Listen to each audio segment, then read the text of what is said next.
Chers téléspectateurs, bonsoir ou bonjour, où que vous soyez, le Seigneur est avec vous et avec nous aussi, bien sûr. Et dans cette émission, je vous assure, toute l'équipe vous aime et vous souhaite la bienvenue. Bienvenue à toi, pasteur. Bienvenue à Massy, ça va? Très bien, pasteur Kofi. En forme. Très en forme. Vous aussi, nous savons que vous êtes en forme. Et nous voulons vous dire merci pour tous vos coups de fil, vos SMS, et puis les courriers que vous envoyez. Cela nous encourage beaucoup à savoir que vous êtes toujours fidèles à votre émission du Club 700. Mais aujourd'hui, nous allons parler de l'histoire de Cathy, qui avait perdu beaucoup de sang dans un accident grave de voiture. Mais elle était encore consciente et étonna beaucoup les pompiers par un acte, un seul, mais lequel? Suivez.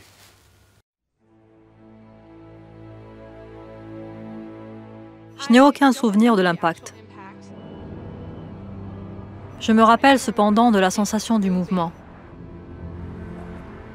C'est à ce moment que ma voiture a tourné sur elle-même avant de s'arrêter sur son flanc. Le 4 août 2013, Cathy Lenz, alors étudiante universitaire de 19 ans, se rendait à l'église lorsqu'elle fut percutée de plein fouet par un conducteur ivre. Service de secours, quelle est l'adresse de l'urgence? Cathy, qui était coincée dans sa voiture, se souvient de la conversation qu'elle a eue avec un couple qui était venu à son secours. Je me rappelle leur avoir demandé « Est-ce que c'est réel? Est-ce qu'il y a vraiment eu un accident ?» Combien de véhicules sont impliqués? Ensuite, elle fit une requête toute simple. Je leur ai demandé de prier à haute voix.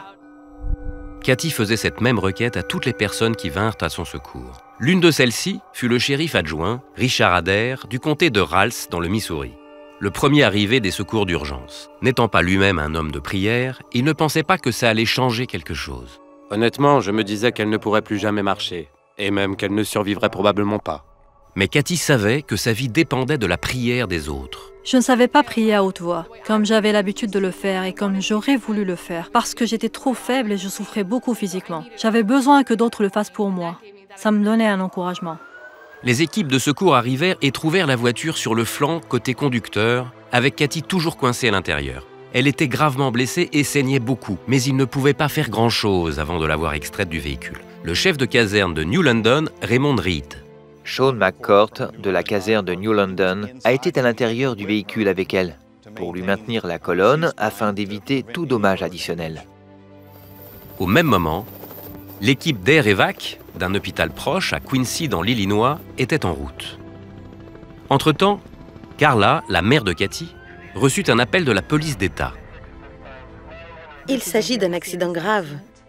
Vous devez vous préparer et vous accrocher à votre foi. Carla et le père de Cathy se mirent immédiatement à prier et avertirent leurs proches que leur fille avait besoin de prière. Dans toute la ville, les gens s'appelaient, même dans les églises. Ils ne connaissaient pas les circonstances exactes, si ce n'est que Cathy Lenz avait eu un accident. Lorsque l'équipe d'Air Evac arriva sur place, l'infirmière Dusty Wheeler prit en charge le suivi de l'évolution des paramètres vitaux de Cathy. Il nous était difficile de vérifier sa tension artérielle car il était difficile de nous approcher d'elle. Il fallait qu'on la sorte de la voiture parce que nous voyions que sa peau s'était refroidie, elle était moite et on sentait à peine son pouls. 1 heure après le début des secours, il y eut un problème technique. Il fallut faire appel aux pompiers du comté voisin pour qu'ils envoient l'équipement nécessaire. Mais ils étaient à près de 50 km de là. Nous étions proches, mais cela semblait tellement loin. Il nous était impossible de donner les derniers coups de cisaille pour dégager le tableau de bord et la colonne de direction de ses genoux. L'infirmière Wheeler rappela au chef Reed ce qui était en jeu. Si on ne la fait pas sortir de là très vite, elle va mourir. Nous devions agir. Il fallait faire quelque chose et il fallait le faire vite. Entre-temps, les passants et les secouristes avaient répondu à la requête de Cathy et priaient à haute voix. Cathy dit que ses prières lui rendirent espoir. Je n'ai jamais pensé que j'allais mourir. Je me disais qu'on allait me sortir de là. Je ne savais pas combien de temps ça allait prendre. Mais je savais que j'allais vivre. Finalement, les pompiers du département voisin arrivèrent avec un désincarcérateur. Les secouristes posèrent doucement le véhicule sur ses roues et donnèrent les derniers coups de cisaille pour libérer Cathy. Jusque-là, je n'avais pas encore bougé mes jambes depuis l'accident. Mais quand ils m'en tiraient hors du véhicule, c'était intenable. Lorsque l'hélicoptère atterrit à l'hôpital, Cathy était dans un état critique, bien que stable. Et elle saignait encore. Le chirurgien orthopédique et traumatologue Rena Stewart l'attendait. Les radios révélèrent l'étendue des blessures de Cathy. Les 2 os fémoraux et les os de la hanche étaient fracturés, dont un en 2 endroits. Des fractures graves. Son tibia du côté droit présentait une fracture ouverte, c'est-à-dire que ses os sortaient littéralement de sa jambe. Mais Cathy était arrivée à temps et avait tenu assez longtemps pour que le docteur Stewart et son équipe endiguent l'hémorragie et soignent ses os fracturés. Elle avait encore besoin de prières pour que les multiples opérations et les mois de revalidation qui allaient suivre. La douleur qu'elle a dû endurer, ça a été le plus dur. J'aurais bien voulu la ressentir à sa place. Ça a vraiment été le plus dur. Cathy et sa famille s'accrochèrent à leur foi dans la prière, et d'autres autour d'eux le remarquèrent. C'est à ce moment que j'ai vraiment vu que sa foi avait un impact. Elle n'a jamais dit « Pourquoi moi ? Pourquoi est-ce que ça m'est arrivé ? J'en veux au monde entier ?» Oui, une chose terrible est arrivée à cette famille, mais leur foi leur a donné la paix. Et ça a tout changé. Je crois que Dieu m'a donné une paix surnaturelle. Les officiers m'ont dit que je n'ai jamais pleuré, hurlé ou été hystérique. Je pense que le Saint-Esprit était avec moi pour me guider et me fortifier. C'est une guérison incroyable. On ne peut pas faire mieux. C'est le rêve de tout chirurgien orthopédiste. Depuis lors, Cathy a obtenu son diplôme et travaille pour les Buccaneers, l'équipe de football de Tampa Bay. Elle est reconnaissante pour l'effort héroïque des hommes et des femmes qui lui ont sauvé la vie. Quant à eux, ils disent que c'est la foi de Cathy et les prières qui ont permis de changer la leur. Son engagement envers Dieu, ce jour-là, m'a fait réfléchir. Si une personne dans une telle situation peut rester fidèle, quelle excuse ai-je? À une époque où vous n'entendez que des histoires négatives, c'est vraiment bon d'en entendre une positive et d'en voir une. Je sais qu'il y a encore des gens qui ont ce type de relation avec Dieu et qui ont de bonnes relations familiales desquelles ils tirent de la force. Ça fait du bien de voir qu'elle s'en est sortie. Dieu l'a sauvée. La prière fait partie intégrante de ma vie. Que ce soit pour le travail, dans les études, dans mes relations ou ma famille, la prière est au centre de tout. Parce qu'en fin de compte, Dieu est au centre de ma vie. Ça, c'est la foi qui n'a pas paniqué. Pas de panique. Malgré les blessures, la perte de sang, elle était près de mourir. Et coincée dans la voiture surtout. Mais elle a eu... Ça c'est divin, parce que je ne sais pas si j'aurais pu avoir les mêmes réactions. Demander aux pompiers... de prier. Prier pour moi.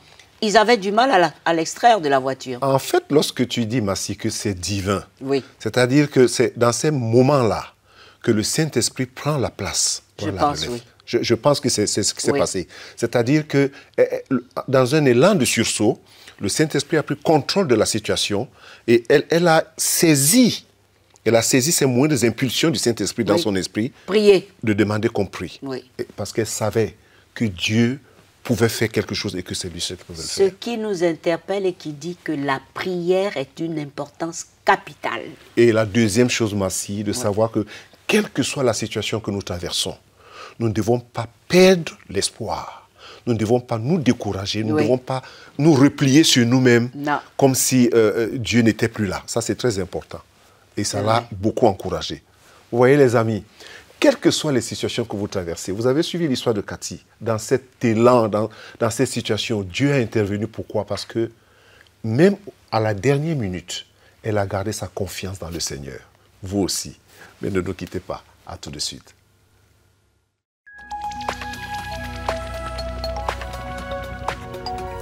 Si vous avez des questions spirituelles, des besoins de prière ou même si vous avez besoin de conseils, n'hésitez pas à nous contacter aujourd'hui à cette adresse ou au numéro suivant.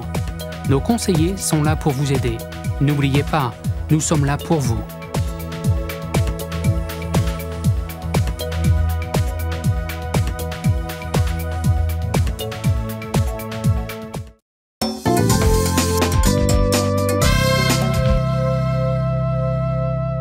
Bienvenue à cette belle émission. Je vous avais dit que l'histoire de Cathy avait marqué les pompiers. en voici un Richard qui n'arrivait pas à comprendre la réaction de la blessée qu'il était allé secourir. Il s'était posé 1000 questions sur sa propre vie. Regardez le résultat.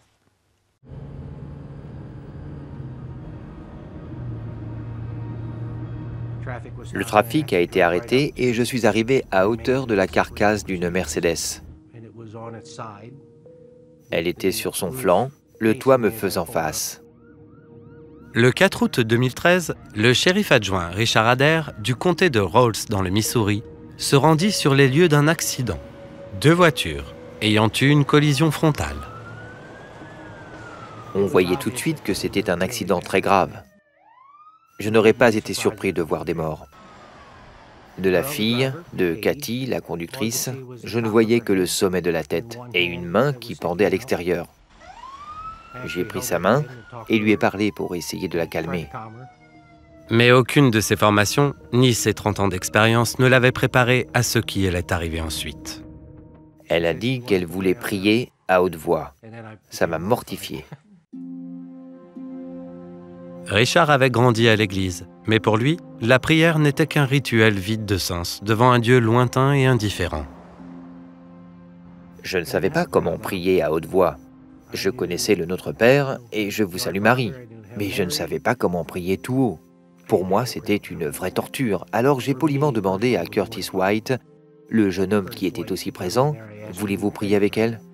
« Oui, sans problème. » Et il prit sa main. J'ai pris l'excuse de devoir vérifier l'état du conducteur de l'autre véhicule pour les laisser là. L'autre conducteur n'avait que des blessures légères, mais il avait bu. Il fut inculpé pour conduite en état d'ivresse. Quant à Cathy, il fallut 2 heures aux pompiers pour la sortir délicatement de la carcasse froissée de son véhicule et l'héliporter jusqu'à l'unité de traumatologie la plus proche.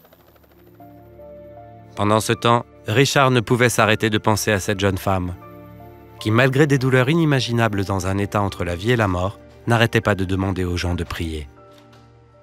Cathy n'a jamais hurlé. Elle n'a jamais pleuré, jamais dit d'injures ou exprimé de colère. Elle s'est contentée de prier à haute voix.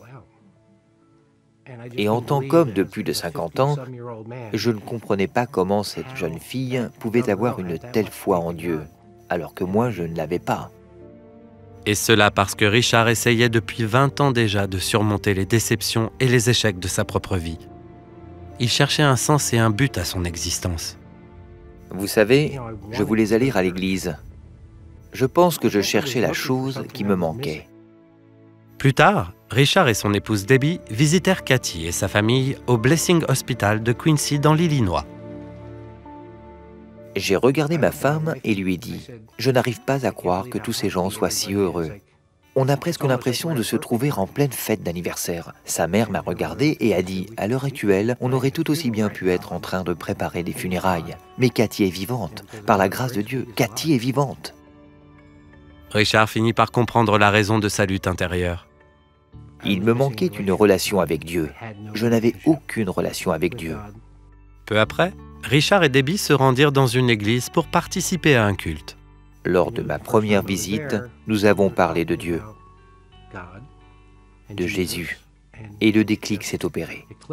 Je ne savais pas comment l'expliquer, sinon que sur le moment, c'était comme si j'avais ouvert les yeux pour la première fois.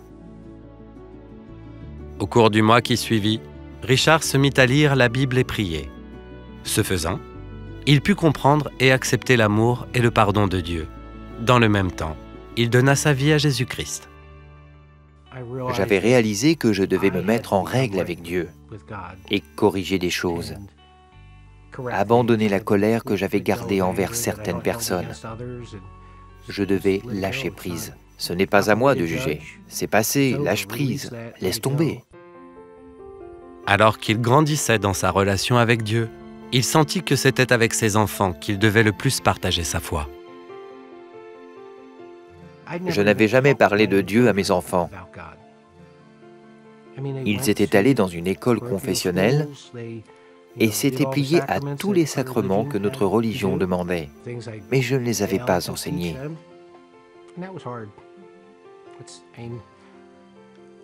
Alors, ce n'est pas facile d'aller trouver vos enfants qui sont devenus adultes pour leur dire « j'ai mal fait, je ne connaissais pas Dieu et je ne savais pas comment vous montrer qui est Dieu ».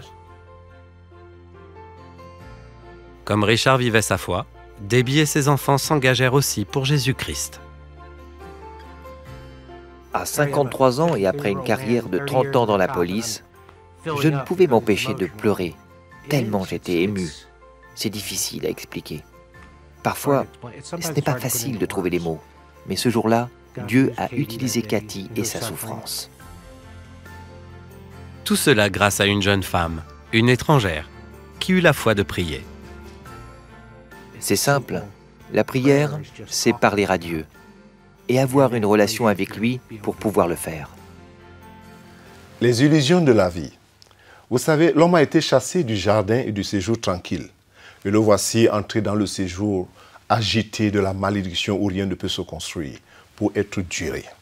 Ce sont les constats que nous donne la parole de Dieu. Et ces constatations doivent nourrir notre foi, vous savez, et nous préparer à toujours mieux comprendre pourquoi personne ne pouvait être sauvé sans que le Fils de Dieu, qui est venu d'en haut, ne descende sous ce soleil, apportant en ce monde une puissance régénératrice, capable de transformer ce qui est tordu et de remettre au compte ce qui manque.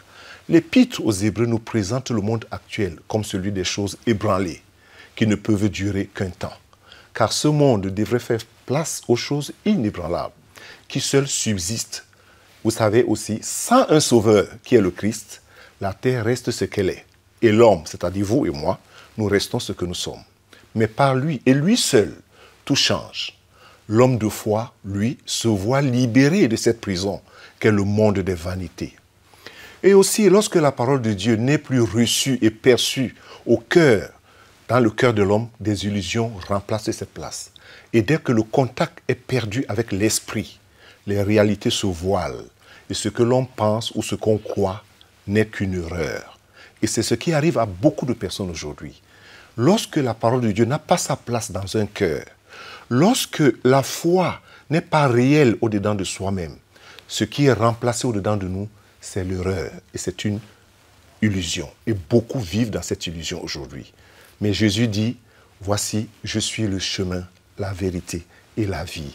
Celui qui vient à moi ne se perdra jamais. Je voudrais t'inviter, là où tu es, après que tu aies suivi le témoignage et les autres histoires qui vont suivre aussi et qui sont là, de dire juste une prière à Dieu maintenant. Il ne faut pas rester fermé dans tes illusions.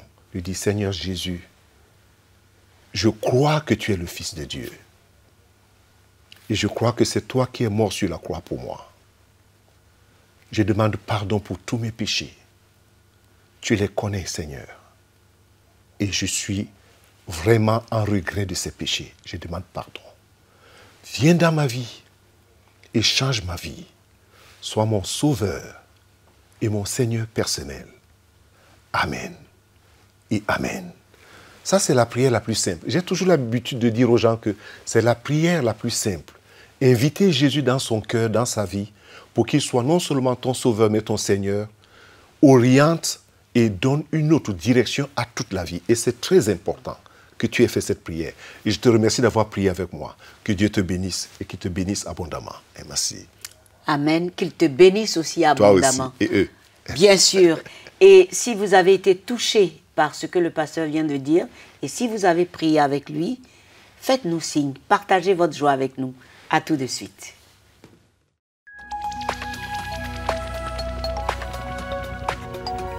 Si vous avez des questions spirituelles, des besoins de prière ou même si vous avez besoin de conseils, n'hésitez pas à nous contacter aujourd'hui à cette adresse ou au numéro suivant. Nos conseillers sont là pour vous aider. N'oubliez pas, nous sommes là pour vous.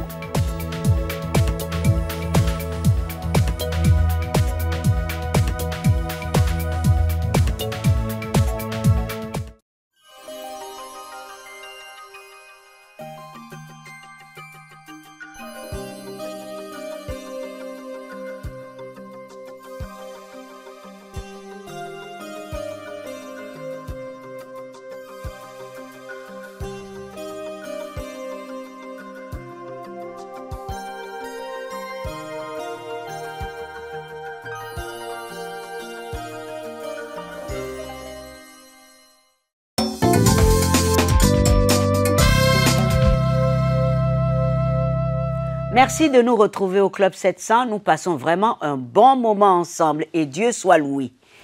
Eh bien, en Ukraine, une petite fille du joli nom de Samira rêvait de danser un jour. Mais comment pouvait-elle? Elle avait une malformation aux 2 jambes et c'était pas évident. Regardez. Les yeux de Samira pétillent lorsqu'elle sourit.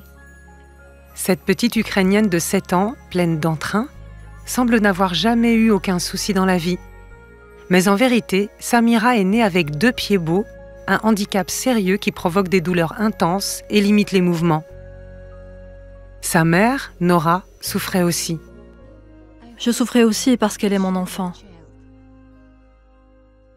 Je ne pouvais pas la regarder sans me mettre à pleurer. Mais je ne pouvais rien faire pour elle. Je n'avais pas assez pour payer l'opération, qui devait lui permettre de marcher et de courir comme les autres enfants. Samira pleurait rarement, mais ce jour-là, elle ne put retenir ses larmes en voyant sa mère pleurer. Mon rêve était que Samira soit en bonne santé et qu'elle marche normalement. Cependant, Nora savait que son rêve n'avait aucune chance de se réaliser. Cette famille pauvre avait à peine de quoi manger. Comme la plupart des gens de ce village, Nora et son mari n'avaient pas fait d'études, et les occasions d'emploi étaient limitées. Mon mari est engagé pour des petits boulots, comme tondre le gazon ou creuser des tombes, et n'est payé que 2 à 4 $ par jour. C'est pourquoi Nora fut remplie de joie lorsque Orphans Promise de Sibienne ouvrit une école dans les environs. Elle inscrivit Samira tout de suite. Mais nous savions que Samira avait besoin de bien plus qu'apprendre à lire et à écrire. Elle avait besoin d'une opération que ses parents ne pourraient jamais lui donner. Nous avons donc rapidement trouvé un chirurgien compétent et payé non seulement pour l'opération, mais aussi pour tous les soins post-opératoires nécessaires. 11 mois plus tard, lorsqu'on enleva le plâtre de Samira, ses jambes et ses pieds étaient normaux. Ma fille peut faire tout ce qu'elle veut maintenant. Que pourrais-je demander d'autre? Merci, tout ceci c'est grâce à vous. Je peux marcher et courir. Je peux jouer avec les autres enfants. Je vais même à un cours de danse à l'école. Merci de m'avoir donné des jambes droites. Dieu merci, hein? Toujours de la reconnaissance, ma Elle danse, aujourd'hui, elle saute oui, et elle va à l'école. parce que son rêve est en train d'être réalisé. Bien sûr, elle va danser bientôt. Sauter, c'est ce qu'elle voulait. Avec son petit tutu, être une belle ballerine, c'est formidable. Et je tiens toujours à dire merci à tous ceux-là qui sont partenaires avec nous pour Oui. aider dans des situations comme celles que nous venons de voir et Oui. bien d'autres encore dans le monde. Oui, il y a Et- beaucoup de Samira dans le monde. N'est-ce pas? Et il y a beaucoup qui ont besoin d'aide. Et- Et ça, c'est le résultat de leurs dons. Oui, alors nous lançons toujours, comment dire ça, cette opération, devenez partenaire Oui, avec nous, oui. partenaire d'amour. Oui, oui, oui. Très, très important. Partenaire d'amour. Tout à fait, Massi. Tu es prêt pour les questions-réponses? Oui, Massi, on va voir. D'accord. Eh bien, mes amis, voici votre rubrique préférée, la réponse à vos nombreuses questions, et il est toujours prêt.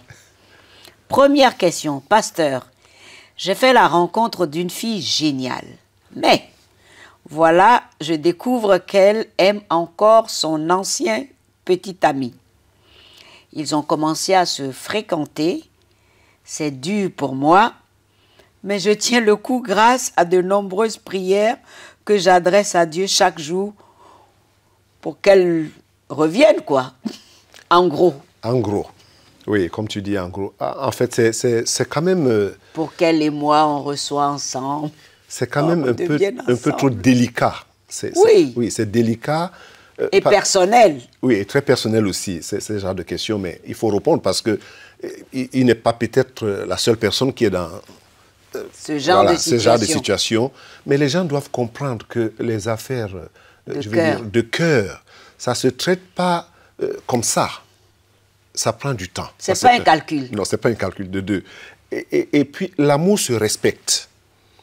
Alors, une fille géniale, il y en a plein. Mais l'amour, d'abord, c'est un sacrifice, Massi. Je pense que dans cette situation-ci, il est sage à ce monsieur de prendre beaucoup de recul. Parce que si cette fille est géniale, on ne refuse pas, et qu'elle l'aimait, elle devait garder quand même cette fidélité à cet engagement avec lui. Mais repartir avec l'autre, il vaut mieux Qu'ils réfléchissent par deux fois. Mieux et qui prient en regardant peut-être ailleurs. Oui, oui. C'est plus important et plus paisible pour lui que d'aller se cogner la tête à des choses dont... Pasteur. Oui, c'est très délicat, Massi. Oui, aller se cogner la tête, c'est ce qui me fait rire, en fait. Oui, c'est parce que beaucoup de personnes font ça et ils se cognent les têtes et se font du mal à l'intérieur, alors que Dieu, le Seigneur, a peut-être quelque chose de mieux pour toi, quelque part. Oui. Mais tu te figes quelque part et c'est à tort, Massi. Très bien. S'il te plaît, pasteur, je suis confus dans ma vie. Je suis technicien de laboratoire, je gagne 400 000 francs, mais je n'arrive pas à m'en sortir avec toutes les charges. Je prie Dieu pour gagner à la loterie. C'est déconseillé, Massi. Au jeu du hasard, mais rien ne marche. Je suis découragé, s'il vous plaît, priez pour moi. Non, non, Massi. Quelle est la première vérité, pasteur? La première vérité, le jeu au hasard, non. Deuxième vérité... C'est interdit par la Bible? Oui. Et la chose même la plus importante ici, ce n'est pas le jeu qu'il veut essayer ou qu'il joue. C'est l'attitude du cœur. Parce que le contentement, il ne l'a pas. Très bien. Parce qu'il gagne déjà 400 000 francs, quelque part en Afrique.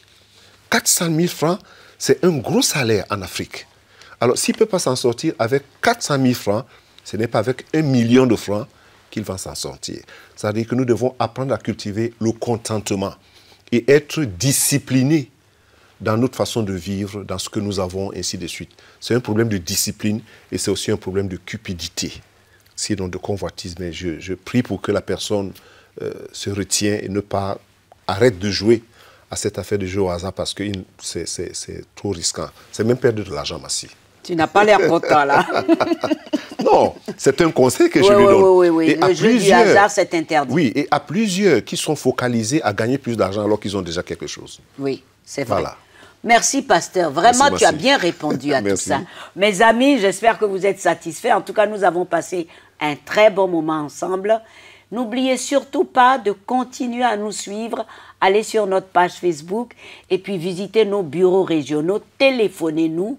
Faites partie des Amis du Club 700 en vous inscrivant. Et surtout, visitez notre site. Et que Dieu vous bénisse et à très bientôt avec ce beau cantique. Au revoir, pasteur.